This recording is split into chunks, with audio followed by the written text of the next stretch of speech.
ciência envolve uma série de modelos, formulações de leis, teorias e fatos observáveis a partir do método científico. E o método científico é muito mais complexo, como podem ver, esse é apenas um esboço, mas a partir desse critério, a partir dessa metodologia, aplicada a fenômenos e objetos naturais que possuem uma certa regularidade, temos uma compreensão e uma visão de mundo que envolve um conhecimento bem estabelecido. A questão é, a ciência não é a única forma de conhecimento que existe, sendo uma outra a filosofia. E a filosofia lida com questões que não são respondíveis diretamente pelo método científico. Então, questões envolvendo definições, envolvendo termos e categorias, questões envolvendo a existência de objetos não testáveis pelo método científico diretamente, então, por exemplo, a existência de deuses ou almas imateriais, e questões de ética, envolvendo quais valores devemos adotar, mas também questões de epistemologia. Por exemplo, qual é o método de conhecimento devemos adotar para obter conhecimento sobre um determinado assunto. O método científico por si só não pode ser usado para validar ele mesmo, sendo necessário assumir outros pressupostos antes disso. Então, acontece que existem questões que não são respondíveis diretamente pela ciência, e mais do que isso, a ciência depende da filosofia. Em particular, em áreas como, por exemplo, a questão de filosofia da linguagem, envolvendo categorias, definições, demarcações, é um critério essencial para a realização da ciência.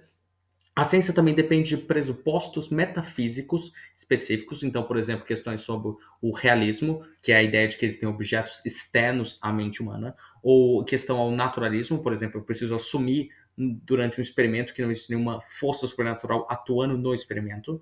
E a ciência depende de pressupostos epistemológicos. Então, por exemplo, eu preciso assumir que observações são um bom método de compreensão da realidade, ou que amostras aleatórias são melhor representativas de um grupo do que amostras não aleatórias. Esses são vários pressupostos essenciais para a realização da ciência e já discutimos em outros vídeos a respeito da filosofia da ciência, então envolvendo o método científico, o debate sobre realismo e antirrealismo e a demarcação entre ciência e pseudociência.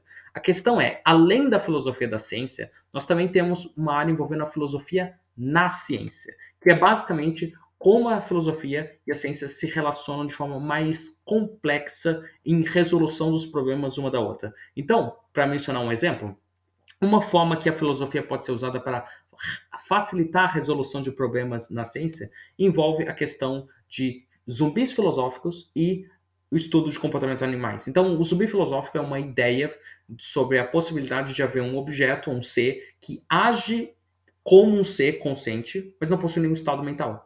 Acontece que quando estudamos o comportamento de animais não humanos, nós temos vários grupos de animais que têm vários comportamentos que parecem ser o comportamento esperado de um organismo com consciência, inclusive tendo comportamentos no nível neurológico, que parecem indicar a presença de consciência, mas nós não podemos testar diretamente a presença de consciência. Então, para validar a presença de consciência, nós precisamos de argumentos contra a ideia de zumbis filosóficos. Essa é uma forma que argumentos do caráter da filosofia acabam ajudando a responder uma questão científica, que é outras espécies têm ou não consciência.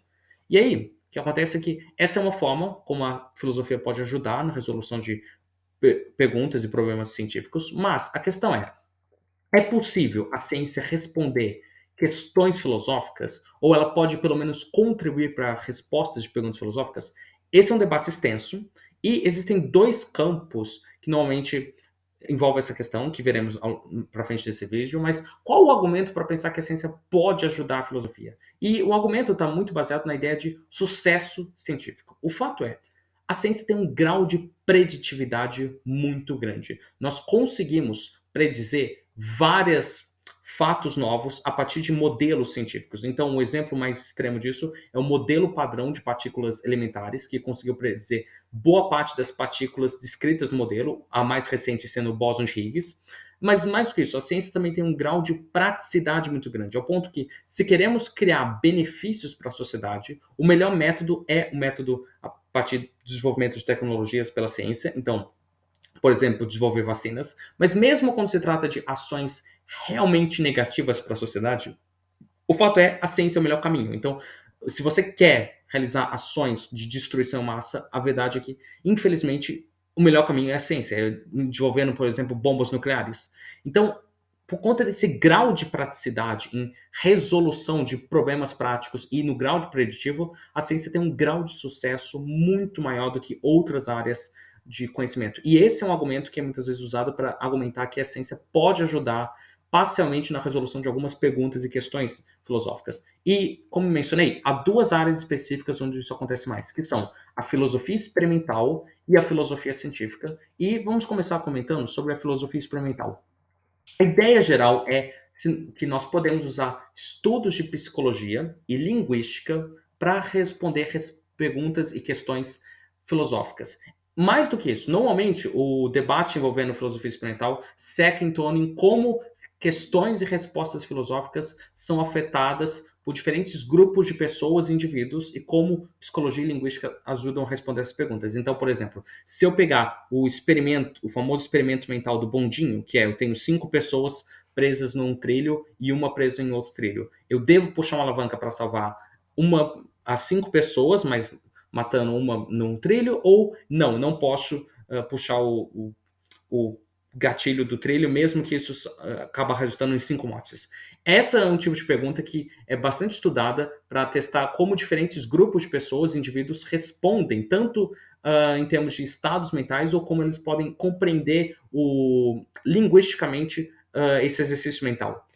Só que a filosofia experimental não foca só em como pessoas podem responder a esses problemas filosóficos. Ela também foca em como o estudo da psicologia e o estudo da linguística ajudam a criar respostas para esses problemas. Então, dando um exemplo, quando nós falamos de questões de metaética, que é uma área além do que são de fato afirmações éticas, existe um debate, uma grande divisão sobre cognitivismo e não cognitivismo. Cognitivismo sendo a ideia de que as crenças, as afirmações morais, elas referem a crenças que podem ou não ser verdadeiras, e do outro lado, não cognitivismo, que diz que as afirmações morais não se referem a crenças. Elas se referem ou a estados emocionais, ou a predicados, ou a outros conceitos. O fato é, esse debate é um debate que, em última análise, reflete a qual é o discurso moral ordinário, qual é o discurso que, na prática, as pessoas utilizam. E, nesse ponto, o estudo da linguística e estudo de como pessoas pensam esses problemas psicologicamente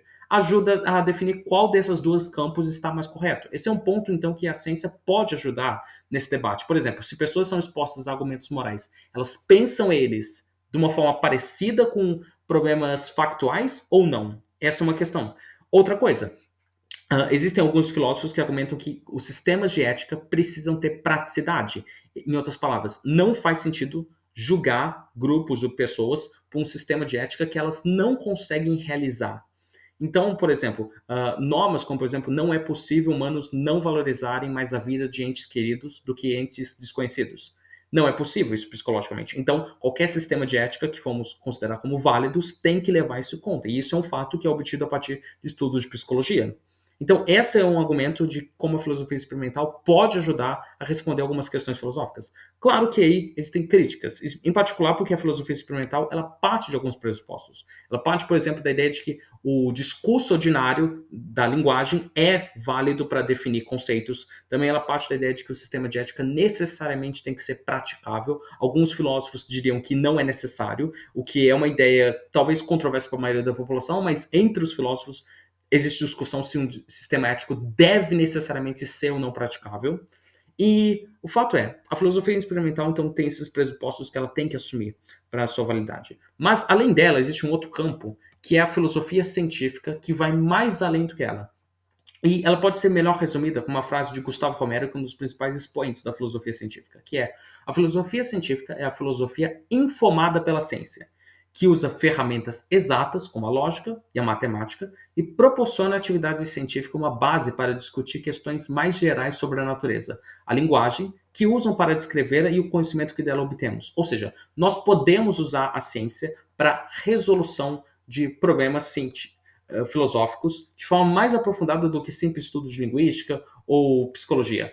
Em particular, isso tem um grande papel na metafísica, então o estudo de áreas fora do método científico. Porque o argumento geral é que, quando formos discutir visões de metafísica, nós precisamos de modelos de metafísica que são consistentes com o que já obtivemos pelo conhecimento científico. Então, há uma rejeição à ideia de metafísica muito especulativa. Então, questões tradicionais, como, por exemplo, quantos anjos podem dançar na ponta de um alfinete, que é uma questão que muitas vezes é tratada como uma pergunta da Idade Média, mas, na verdade, até onde sabemos, essa especificamente não era uma pergunta discutida por filósofos da Idade Média, ainda que perguntas parecidas, como, por exemplo, se anjos podem ocupar o mesmo espaço, fosse, mas questões também como qual é a essência de uma cadeira? Ou por que o universo foi criado? Essas são perguntas que partem por vários pressupostos metafísicos que não têm um caráter científico. Então, essas perguntas são rejeitadas dentro da filosofia científica.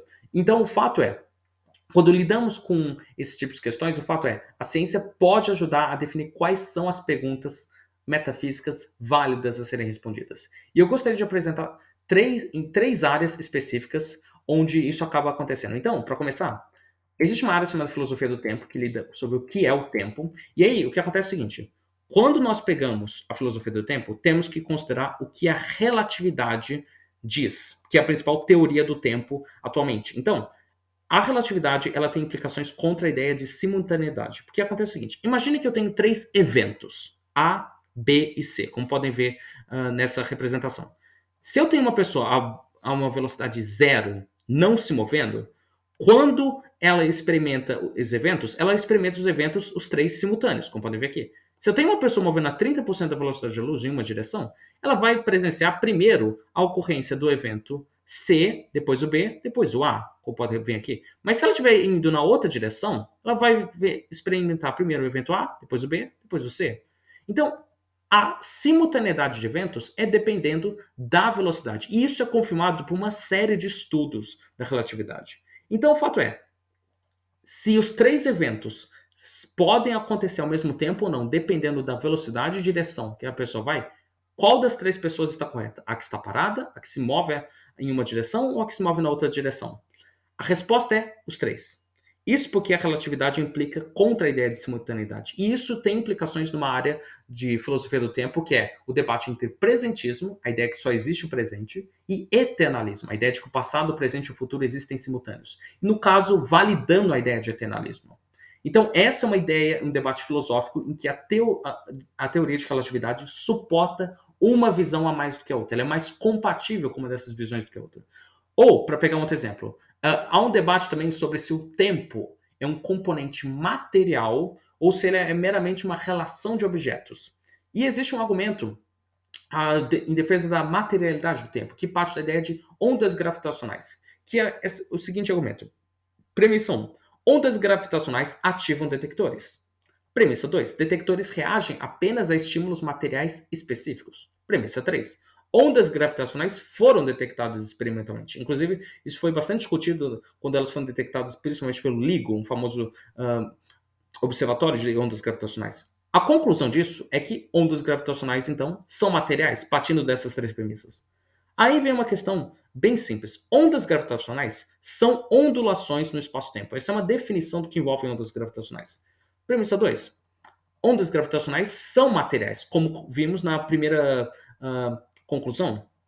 E aí a conclusão 2, final, portanto o espaço-tempo é material. Porque se as ondas gravitacionais são materiais, como vimos na primeira parte do argumento, e elas são ondulações do espaço-tempo, podemos concluir então que o espaço-tempo é material. Esse é um argumento em defesa da materialidade do tempo e é um outro debate filosófico que pode ser respondido por observações e análises científicas. Uma outra área bastante discutida é a filosofia da biologia. Por um bom tempo, a noção do que constituía seres vivos era baseada na ideia de substância vital, de que o que diferia a matéria viva da matéria não viva era o fato da matéria viva ter uma substância vital extra junto com os componentes materiais. Hoje, o conhecimento da biologia rejeita tal noção. Hoje nós reconhecemos que, essencialmente, a vida é um fenômeno químico tendo maior complexidade e propriedades próprias, mas não diferindo em substância da matéria não viva. Os seres vivos são formados principalmente por alguns grupos de elementos químicos, os chompes, o carbono, o hidrogênio, o oxigênio, o nitrogênio, o fósforo, o enxofre, mas há elementos não vivos com esses elementos químicos. E a diferença, então, está mais na quantidade e na organização e complexidade desses elementos químicos.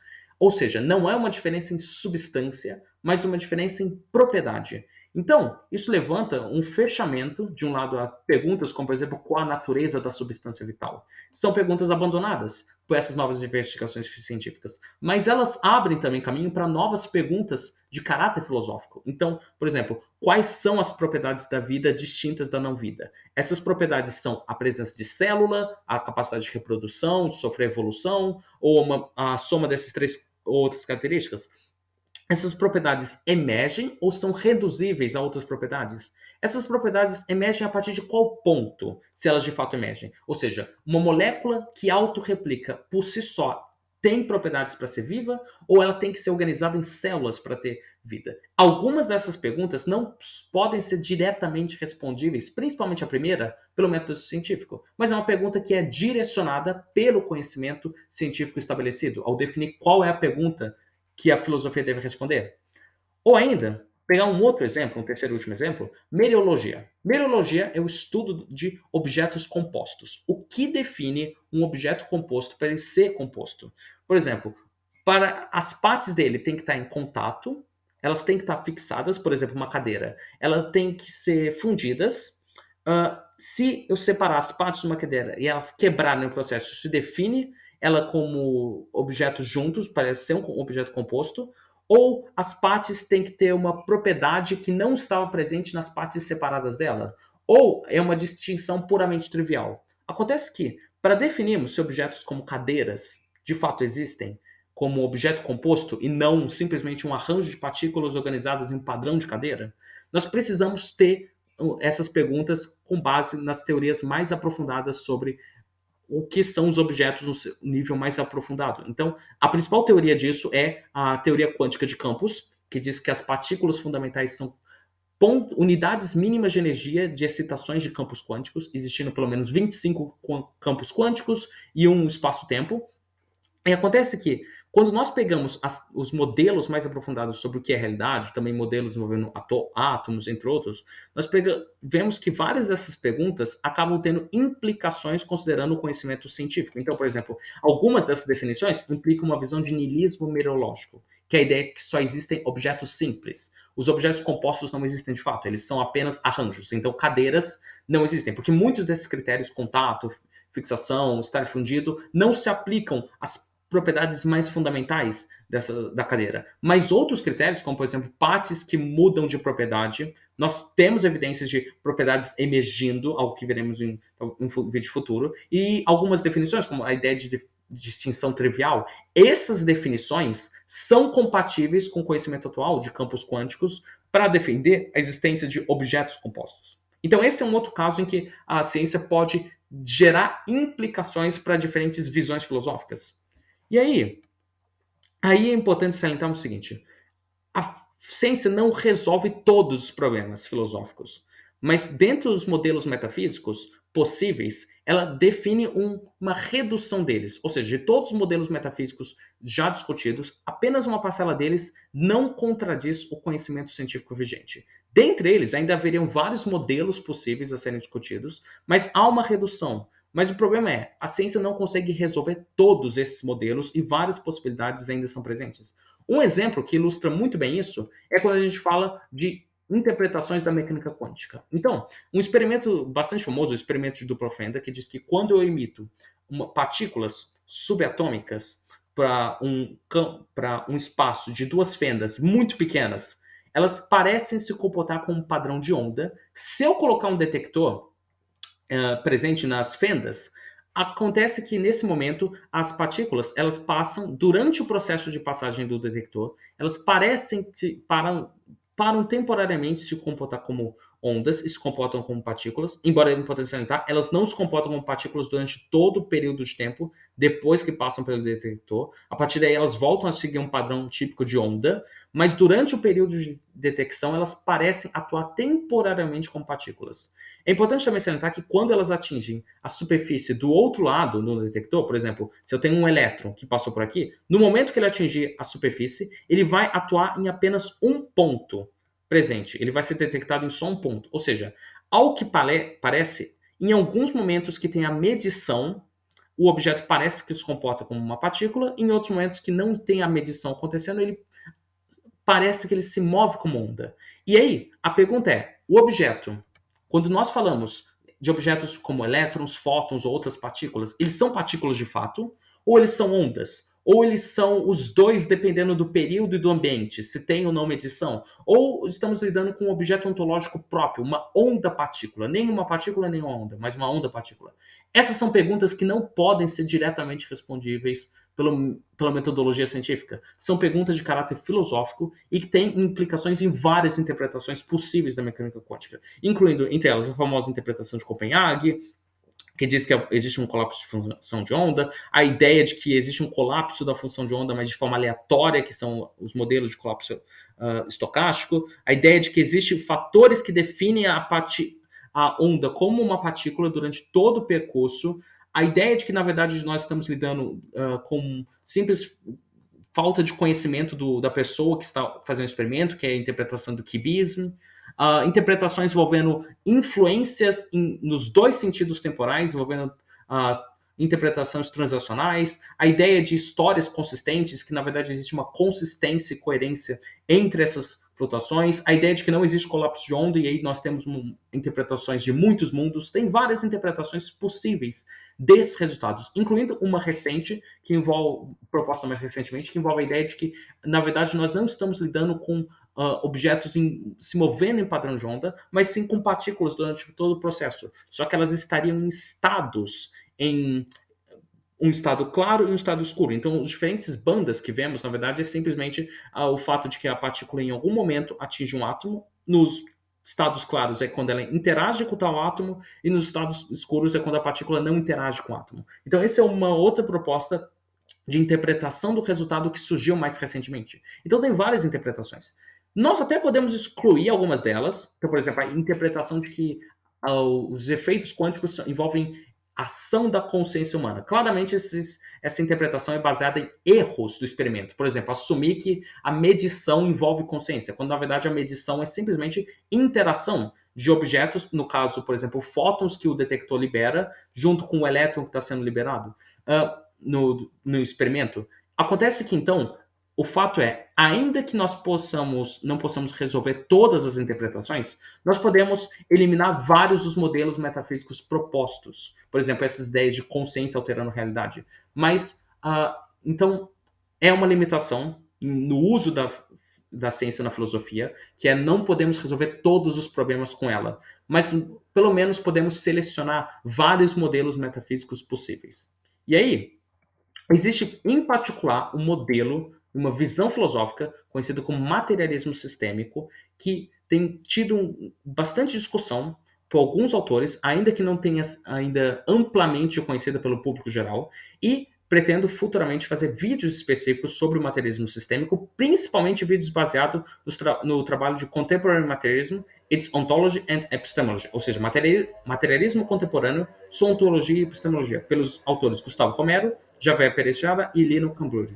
E aguardem para os próximos vídeos a respeito desse assunto. Essas são as fontes desse vídeo. Em particular, gostaria de agradecer aos trabalhos dos gerenciadores e administradores do universo racionalista. Muitos textos sobre filosofia científica são traduzidos para o público brasileiro graças ao trabalho de pessoas do universo racionalista, como o Douglas. Então, eu gostaria de agradecer a esse pessoal por esse trabalho que eles têm feito nos últimos anos no país. Então, até mais.